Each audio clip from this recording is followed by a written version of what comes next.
گھوڑا تانگا رکھنے اور اسے ٹھکانے لگانے کے بعد بشارت میں یہ تبدیلی پیدا ہوئی کہ اب وہ سواری کے بغیر نہیں رہ سکتے تھے۔ دوسرے یہ کہ جوں جوں کاروبار بڑھا، دفتروں کے چکر بھی بڑھے اور سواری کی ضرورت میں اضافہ ہوا۔ بلوں کی وصولی کے سلسلے میں وہ کئی بار سائیکل رکشہ میں بھی گئے، لیکن ہر بار طبیعت بوجھل ہوئی۔ پیڈل رکشہ چلانے والے کو اپنے سے دگنی راست ڈھونی پڑتی تھی، جبکہ سواری کو اس سے زیادہ بھاری بوجھ اٹھانا پڑتا تھا کہ وہ اپنے ضمیر سے بوجھوں مرتی تھی۔ ہمارے خیال میں آدمی کو آدمی ڈھونے کی اجازت صرف دو صورتوں میں ملنی چاہیے۔ اول جب دونوں میں سے ایک وفات پا چکا ہو، دوسرے جب دونوں میں سے ایک اردو نقاد ہو، جس کے لیے مردے ڈھونا فرض ہی نہیں ذریعہ معاش اور وجہ شہرت بھی ہو۔ 2 دفعہ بسوں کی ہڑتال کے دوران بشارت کو سائیکل پر بھی جانا پڑا تو ان پر انکشاف ہوا کہ کراچی میں باد مخالف کے سبب سائیکل اور سیاست 10 قدم بھی نہیں چل سکتی۔ اسے مغرب سے چلنے والی سمندری ہوا کی کینہ پروری کہیے یا کراچی والوں کی شومئی قسمت۔ آپ سیاست میں یا سائیکل پر کسی بھی سمت نکل جائیں، آپ کو ہوا ہمیشہ مخالف ہی ملے گی۔ ہر دو عمل ایسے ہیں جیسے کوئی آندھی میں پتنگ اڑانے کی کوشش کرے۔ ایک آدھ دفعہ خیال آیا کہ بسوں میں دھکے کھانے اور اسٹیپٹیز کروانے سے تو بہتر ہے کہ آدمی موٹر سائیکل خرید لے، لیکن اس میں انہیں قباحت یہ نظر آئی کہ موٹر سائیکل چلانے والا سڑک کے کسی بھی حصے پر موٹر سائیکل چلائے، یہی محسوس ہوتا ہے کہ غلط جگہ چلا رہا ہے۔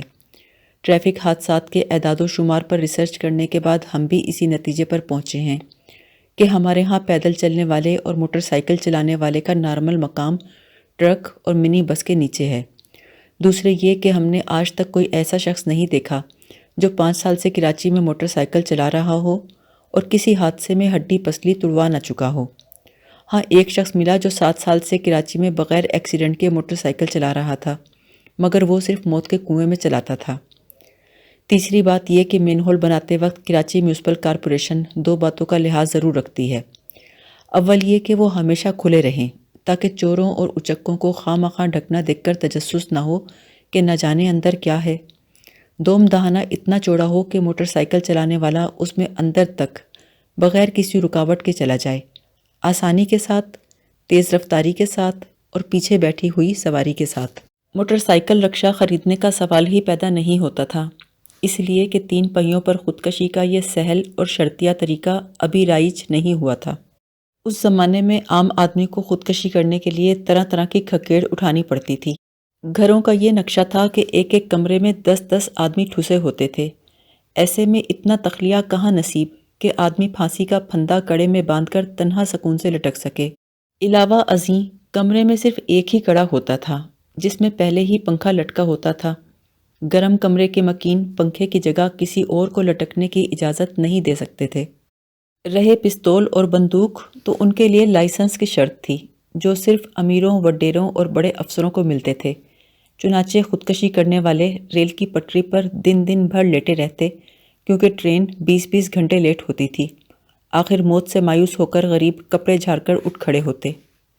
ممکن ہے آپ کے ذہن میں یہ سوال اٹھے کہ جب ہر سواری کے حسن و قبا پر باقاعدہ غور اور آپ سے مشورہ کیا گیا تو گدھے گاڑی اور گدھے کو کیوں چھوڑ دیا گیا؟ اس کی وجہ وہی ہے جو معاً آپ کے ذہن میں بھی آئی کہ گدھے پر منہ کالا کیے بغیر بیٹھنا ادھورا سا لگتا ہے، اور 11 برس لندن میں رہنے کے بعد ہم پر بالکل واضح ہو گیا ہے کہ مغرب میں گدھے اور الو کو گالی نہیں سمجھا جاتا، بالخصوص الو کو تو فکر اور دانائی کی علامت کہتے ہیں۔ یہاں اول تو کوئی ایسا ملتا نہیں جو صحیح معنوں میں الو کہلانے کا مستحق ہو، لیکن اگر کسی کو الو کہہ دیا جائے تو وہ پھولے نہیں سماتا۔ لندن کے چڑیا گھر میں الوؤں کے کچھ نہیں تو 15 پنجرے ضرور ہوں گے۔ ہر پنجرہ اتنا بڑا جتنا اپنے ہاں شیر کا ہوتا ہے، اور ہر الو اتنا بڑا جتنا اپنے ہاں کا گدھا۔ ہمارے ہاں کا الو تو ان کے سامنے بالکل الو معلوم ہوگا۔ انگلینڈ میں اینک سازوں کی سب سے بڑی کمپنی ڈونلڈ ایچیسن کا تجارتی نشان الو ہے، جو ان کے سائن بورڈ اور بلوں پر بھی بنا ہوتا ہے۔ اسی طرح امریکہ کے ایک بہت بڑے اسٹاک بریکر کا لوگو الو ہے، اور یہ محض سنی سنائی نہیں بلکہ حقیقت ہے کہ ہم نے خود کئی بار ڈونلڈ ایچیسن کی اینک لگا کر اسٹاک بروکر کے مشورے اور پیشن گوئی کے مطابق کمپنی شیئرز کے 3-4 فارورڈ سودے کیے، جن کے بعد ہماری صورت ان دونوں کے لوگوں سے ملنے لگی۔ امریکہ میں ڈیموکریٹک پارٹی کا نشان گدھا ہے، پارٹی کے پرچم پر بھی گدھا ہی بنا ہوا ہے، اور اسی پرچم تلے پوری امریکن قوم ایران کے خلاف سیسا پلائی دیوار کی طرح کھڑی رہی۔ ہمارا مطلب ہے بے حس و حرکت۔ مغرب کو گدھے میں قطعی کوئی مذاق خیز بات نظر نہیں آتی۔ ایک فرانسیسی مفکر تو اس جانور کے اوصاف حمیدہ کا اس قدر مترف تھا کہ ایک جگہ لکھتا ہے، روئے زمین پر گدھے سے زیادہ پراعتماد، مستقل مزاج، اپنے ہی دھیان دھن میں مگن رہنے والا، دنیا کو حقارت سے دیکھنے والا اور کوئی ذی روح نہیں ملے گا۔ ہم ایشیائی گدھے کو دراصل اس لیے ذلیل سمجھتے ہیں کہ اس میں کچھ انسانی خصوصیات پائی جاتی ہیں، مثلاً یہ کہ اپنی سحار اور بساط سے زیادہ بوجھ اٹھاتا ہے، اور جتنا زیادہ پٹتا ہے اور بھوکوں مرتا ہے اتنا ہی اپنے آقا کا مطیع اور فرما بردار اور شکر گزار ہوتا ہے۔ سواریوں کے حسن و قبا پر مدلل بحث سے بشارت نے یہی ظاہر کیا کہ کار خریدنا کاروباری ضرورت سے زیادہ ایک منطقی تقاضا ہے، اور خدا نخواستہ نہ خریدی تو کاروبار تو ٹھپ ہوگا سو ہوگا، منطق کا خون ہو جائے گا، اور ارسطو کی روح جنت میں یا جہاں کہیں ہے تڑپ اٹھے گی، جبکہ حقیقت اس کے برعکس تھی۔ انہیں زندگی میں جس شے کی کمی شدت سے محسوس ہونے لگی تھی وہ دراصل کار نہیں، اسٹیٹس سمبل تھا۔ جب کوئی شخص دوسروں کو قائل کرنے کے لیے زور و شور سے فلسفہ اور منطق بگاڑنے لگے تو سمجھ جائیے وہ کسی ایسے جذباتی اور نامعقول فیصلے کا عقلی جواز اور توجیہ تلاش کر رہا ہے جو وہ بہت پہلے کر چکا ہے۔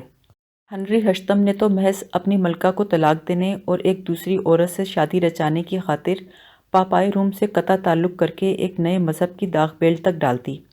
یہ ایک تاریخی حقیقت ہے کہ انگلینڈ کے مذہب یعنی چرچ آف انگلینڈ کی بنیاد ایک طلاق پر رکھی گئی تھی۔ بشارت کافی عرصے سے سیکنڈ ہینڈ کار کی تلاش میں مارے مارے پھر رہے تھے۔ ایک دن خبر ملی کہ ایک انگریز افسر کی 6 سلنڈر کی بہت بڑی کار بکاؤ ہے۔ افسر کا ابھی 2 مہینے قبل اچانک انتقال ہو گیا۔ اس کی جوان بیوہ کار کو اونے پونے ٹھکانے لگانا چاہتی ہے۔ بشارت نے بیوہ کو ایک نظر دیکھتے ہی فیصلہ کر لیا کہ وہ اس کی کار کو، جسے انہوں نے ہنوز دور سے بھی نہیں دیکھا تھا، خرید لیں گے۔ وہ کمپنی کو 3 سال سے چیڑ کے پیکنگ کیس اور لکڑی سپلائی کر رہے تھے۔ کمپنی کے چیف اکاؤنٹنٹ نے کہا کہ آپ یہ کار 3,483 روپے 10 آنے اور 11 پیسے میں لے جائیے۔ ممکن ہے پڑھنے والوں کو یہ رقم اور آخری پائی تک کی باریکی عجیب لگے، مگر بشارت کو نہیں لگی، اس لیے کہ یہ وہ رقم تھی جو کمپنی ایک عرصے سے اس بہانے دبائے بیٹھی تھی کہ انہوں نے ناقص کھوکے سپلائی کیے تھے، جس کی وجہ سے چنیوٹ اور سیالکوٹ میں سیلاب کے دوران کمپنی کے سارے مال کی لگدی بن گئی۔ بشارت کہتے تھے کہ میں نے 12 آنے میں چیڑ کے کھوکے سپلائی کیے تھے، آپ دوست یا کشتی نور نہیں۔ کمپنی کے کھسیانے افسر ایکٹ آف گوڈ، آفت سماوی کا الزام آج اس پر لگا رہے ہیں۔ انہوں نے چیف اکاؤنٹنٹ سے کہا کہ کار بہت پرانی ہے، 2500 روپے میں دے دو۔ اس نے جواب دیا، منظور، بشرطے کہ آپ اپنے ناقص کھوکوں کا بل گھٹا کر 2500 روپے کر دیں۔ بشارت نے میم سے فریاد کی کہ قیمت بہت زیادہ ہے، کہہ سن کے کچھ کم کروا دو۔ اس کی ہمدردی حاصل کرنے کے لیے اتنی حاشیہ آرائی اور کر دی کہ غریب آدمی ہوں، تلے اوپر 7-8 بچے ہیں، اس کے علاوہ 13 بہن بھائی مجھ سے چھوٹے بھی ہیں۔ یہ سن کر میم کے چہرے پر حیرت، ہمدردی، ستائش کا ملا جلا سا ایکسپریشن آ گیا۔ کہنے لگی، oh dear dear, I see what you mean, your parents too were poor but passionate. بشارت کو بہت طیش آیا۔ جواباً کہنا چاہتے تھے کہ تم میرے باپ تک کیوں جاتی ہو، لیکن اس جملے کی بامحاورہ انگریزی نہیں بنی، اور جو لفظی ترجمہ ان کی زبان پر آتا آتا رہ گیا اس پر انہیں خود ہنسی آ گئی۔ انہوں نے اسی وقت دل میں فیصلہ کیا کہ آئندہ کبھی اپنے بچوں اور بھائی بہنوں کی تعداد بتانے میں مبالغے سے کام نہیں لیں گے، سوائے راشن کارڈ بنواتے وقت۔ میم بولی، ان داموں یہ کار مہنگی نہیں، اس سے زیادہ تو میرے شوہر کے تابوت کے ساگوان کی لاگت آئی تھی۔ اس پر سیلز مین شپ کے جوش میں بشارت کے منہ سے بے ساختہ نکل گیا، میڈم، آئندہ آپ یہ چیز ہم سے آدھے داموں لے لیجئے گا۔ میم مسکرا دی اور سودا پکا ہو گیا، یعنی 3,483 روپے 10 آنے اور 11 پائی میں کار ان کی ہو گئی۔ لیکن اس واقعے کا ان کے دل پر ایسا اثر ہوا کہ آئندہ کسی گاہک کے نام کا بل بناتے تو یہ لحاظ رکھتے کہ مال کم سے کم قیمت پر بیچیں تاکہ رقم کم سے کم ڈوبے، اور اگر نادہندہ کی حسین بیوہ سے رقم کے عوض کوئی چیز لینی پڑے تو کم سے کم داموں میں ہاتھ لگ جائے۔ خوبصورت میم نے، جس کے بیوہ ہونے سے وہ ناخوش نہیں تھے لیکن جسے بیوہ کہتے ہوئے ان کا کلیجہ منہ کو آتا تھا، یہ پخ اور لگا دی کہ 3 مہینے بعد جب وہ لندن جائے گی تو اس کے سامان کی پیکنگ کے لیے کریٹ، کیلیں اور ترکھان مفت سپلائی کریں گے۔ اس شرط کو انہوں نے نہ صرف منظور کیا بلکہ اپنی طرف سے یہ اور اضافہ کیا کہ میں روزانہ آپ کے بنگلے آ کر آپ کی اور اپنی نگرانی میں و نفس نفیس خود پیکنگ کرواؤں گا۔ بشارت اس زوم میں مبتلا تھے کہ انہوں نے کار سستے داموں خرید لی ہے، جبکہ حقیقت یہ تھی کہ انہوں نے اپنے کھوکے گھاٹے سے بیچے تھے۔ لیکن خوش فہمی اور مغالطے سے دل خوش ہو جائے تو کیا حرج ہے۔ بہر کیف انہوں نے بیج رنگ کی کار خرید لی۔ وہ انتہائی منکسر مزاج آدمی ہے، چنانچہ دوستوں سے یہ تو نہیں کہا کہ ہم بھی کار والے ہو گئے، البتہ ایک ایک سے کہتے پھرے کہ آپ نے بیج رنگ دیکھا ہے۔ ہر شخص نفی میں گردن ہلاتا تو فرماتے، صاحب انگریز نے عجب رنگ ایجاد کیا ہے، اردو میں تو اس کا کوئی نام بھی نہیں، نمونہ حاضر خدمت کروں گا۔ ڈرائیور کا مسئلہ خود بخود اس طرح حل ہو گیا کہ مرزا وحید الزما بیگ عرف خلیفہ نے، جو کچھ عرصے پہلے ان کا تانگا چلا چکا تھا، خود کو اس خدمت پر مامور کر لیا۔ تنخواہ البتہ دگنی مانگی، جس کا جواز یہ پیش کیا کہ پہلے آدھی تنخواہ پر اس لیے کام کرتا تھا کہ گھوڑے کا دانہ چارہ بازار سے خود لاتا تھا۔ کار دیکھ کر بہت خوش ہوا، اس لیے کہ اس کی لمبائی گھوڑے سے 3 ہاتھ زیادہ تھی، دوسرے اس پر صبح شام کھریرا کرنے کا جھنجھٹ بھی نہیں تھا۔ اس کا آبائی پیشہ حجامی تھا، لیکن وہ ہر فن مولا ہی نہیں، ہر فن مست مولا تھا۔ دنیا کا کوئی کام ایسا نہیں تھا جو اس نے نہ کیا ہو، اور اگر کیا ہو تو بگاڑا نہ ہو۔ کہتا تھا قصور معاف، میرے ہاتھ میں جادو ہے، سونے کو چھو لوں تو پیتل ہو جائے۔ کہتا تھا جس زمانے میں وہ برما فرنٹ پر جاپانیوں کو شکست دے رہا تھا تو ان کی سرکوبی کرنے سے جو وقت بچتا تھا، جو کہ بہت کم بچتا تھا، اس میں فوجی ڈرائیونگ کرتا تھا۔ اس کی سواریوں نے کبھی اس کی ڈرائیونگ پر ناک بھو نہیں چڑھائی۔ بڑے سے بڑا ایکسیڈنٹ ہوا لیکن کسی کی موت واقع نہیں ہوئی، جس کی وجہ یہ معلوم ہوئی کہ وہ میت گاڑی چلاتا تھا۔ جو شیخی بھری کہانیاں وہ سناتا تھا، ان سے ظاہر ہوتا تھا کہ رجمنٹ کے مرنے والوں کو قبر تک پہنچانے اور جو فی الحال نہیں مرے تھے ان کی حجامت کے فرائض اس نے اپنی جان پر کھیل کھیل کر انجام دیے۔ اس بہادری کے صلے میں اسے ایک کانسی کا میڈل بھی ملا، جو 1947 کے ہنگاموں میں ایک سردار جی نے کرپان دکھا کر چھین لیا۔ ایسے انا بھرے غباروں میں سوئی چبونا ضروری نہیں، البتہ اتنی تصدیق ہم کر سکتے ہیں کہ جب اس نے سنا کہ بشارت کار خریدنے والے ہیں تو گل بادشاہ خان ٹرک ڈرائیور سے کار چلانی سیکھ لی، مگر یہ ایسے تھا جیسے کوئی شخص لوہار کی شاگردی اختیار کر کے سنار کا کام شروع کرے۔ ڈرائیونگ ٹیسٹ اس زمانے میں ایک اینگلو انڈین سارجنٹ لیتا تھا، جس کے سارے کنبے کے بال وہ پچھلے 5-6 سال سے کاٹ رہا تھا۔ کہتا تھا سارجنٹ نے جنا کوٹ کے پاس والے میدان میں میرا ٹیسٹ لیا تھا۔ ٹیسٹ کیا، فقط ضابطے کی خانہ پوری کہیے۔ سارجنٹ نے کہا کہ کار سے انگلش کا فگر آف 8 بنا کر دکھاؤ، لیکن صرف اس ایریے میں جہاں ہم لال جھنڈی لیے کھڑا ہے، لائن کراس نہیں کرنا، 8 کو ایک دم ریورس میں بنانا مانگتا۔ ریورس کرنا تو میں نے سیکھا ہی نہیں تھا، گل بادشاہ خان سے ایک دفعہ کہا بھی تھا کہ ریورس میں چلانا بھی سکھا دو۔ کہنے لگا یہ تو میرے استاد نے بھی نہیں سکھایا، نہ ہی کبھی اس کی ضرورت پڑی۔ پٹھان، گولی، ٹرک اور ہوائی جہاز ریورس گیئر میں چل ہی نہیں سکتے۔ تو سرکار، میں نے دل میں کہا کہ اگر میں انگلش کا 8 بنا سکتا تو تیرے جیسے بھالو کی حجامت کائے کو کرتا، غلام محمد گورنر جنرل کی چمپی مالش نہ کر لیتا۔ جناب علی، کیا بتاؤں اس گنہگار نے کیسے کیسے پاپڑ بیلے ہیں۔ جی ہاؤس میں مالی کا کام بھی کیا ہے، ہتیلی پر سرسوں تو نہیں اگائی، البتہ کرانچی میں ٹیولپ اگایا ہے، پر بڑے آدمیوں کی کوٹھیوں میں پھولوں کو کوئی نگاہ بھر کر نہیں دیکھتا۔ مالی خود ہی پھول اگاتے ہیں، خود ہی دیکھ دیکھ کر خوش ہو لیتے ہیں۔ ہدایت اللہ بیرا بولتا تھا جی صاحب کا ہر عضو مفلوج ہے، زبان بھی، اسی حالیت میں ہر آئے گئے کو مادر پدر کرتا رہتا ہے۔ جیسے جیسے طاقت جواب دے رہی ہے، گالی اور زبان اور موٹی ہوتی جا رہی ہے۔ اس کی بات اب صرف اس کا خدمتگار بیرا اس کے منہ کے ساتھ اپنا کان بھڑا کر سنتا اور سمجھتا ہے۔ وہی اس کی پنجابی گالی کا دلی والوں کی اردو میں ترجمہ کر کے قرۃ اللہ شباب صاحب کو بتاتا ہے۔ وہ فٹافٹ اس کا انگریزی ترجمہ کر کے جی کی سیکرٹری کو بتاتے ہیں، پھر وہ پٹاخہ کولے مٹکا کر انگریز سفیروں اور وزیروں کو بتاتی ہے کہ جی صاحب کہہ رہے ہیں آپ سے مل کر جی بہت خوش ہوا۔ کئی دفعہ جی چاہا جی کو اپنی مالش سے ٹھیک کر دوں، 2 منٹ میں ناف اور رگ پٹھے ایسے بٹھا دوں کہ ہرن کے مافک کلانچے بھرتا پھرے، پر یہ سوچ کے چپ ہو رہا کہ کل کلاں کو وہ فوت ہو گیا، جو کہ اسے ہونا ہے، تو مجھے جیل اور تیل کی بوتل کو معائنے کے لیے بھیج دیں گے۔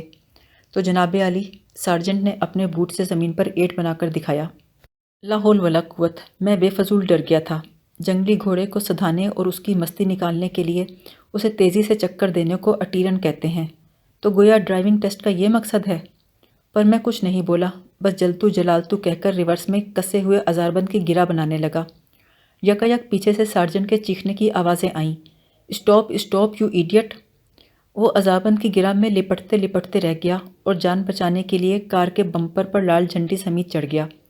میں نے پوچھا، سر قصور معاف، دوبارہ ٹیسٹ کے لیے آ جاؤں؟ اس نے دوبارہ ٹیسٹ لینا مناسب نہ سمجھا۔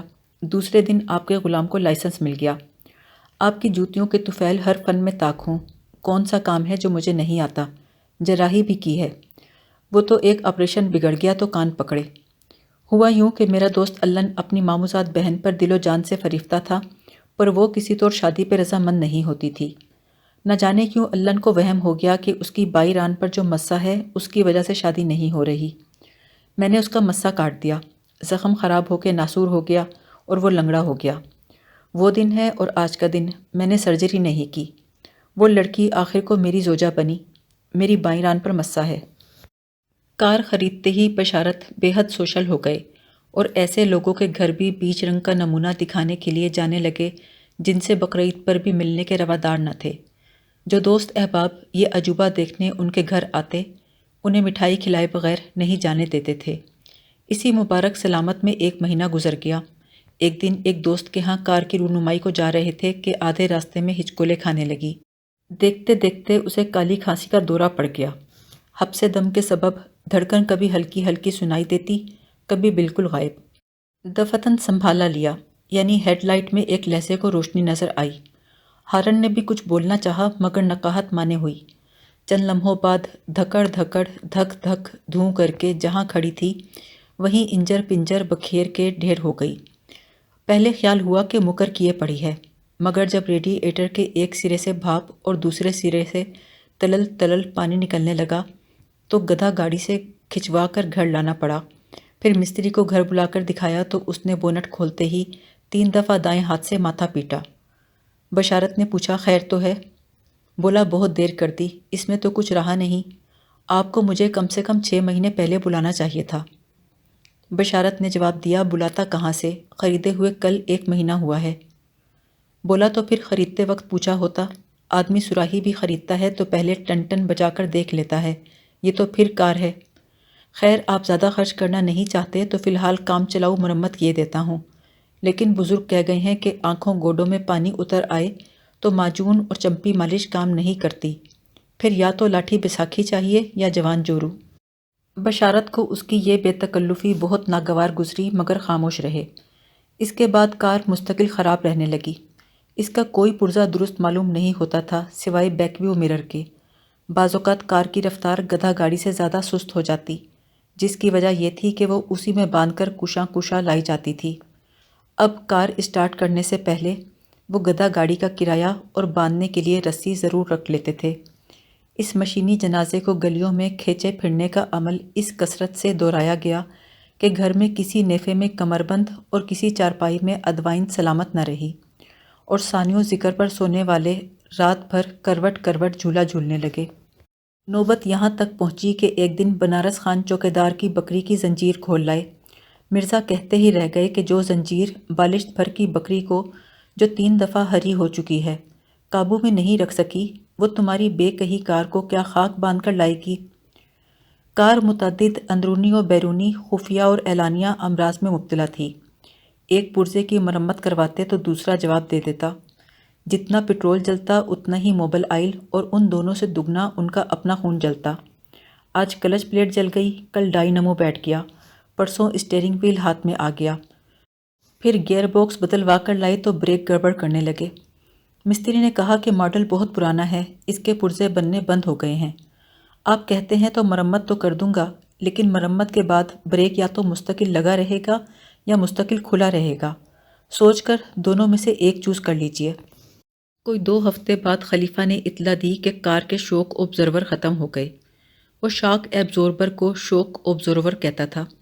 سچ تو یہ ہے وہ شاک روکنے کے لائق رہے نہیں تھے، جہاں دیدہ بڑے بوڑھوں کی مانند ہو گئے تھے، جو کسی نیم تاریک کونے میں پڑے پڑے صرف آبزرو کر سکتے ہیں۔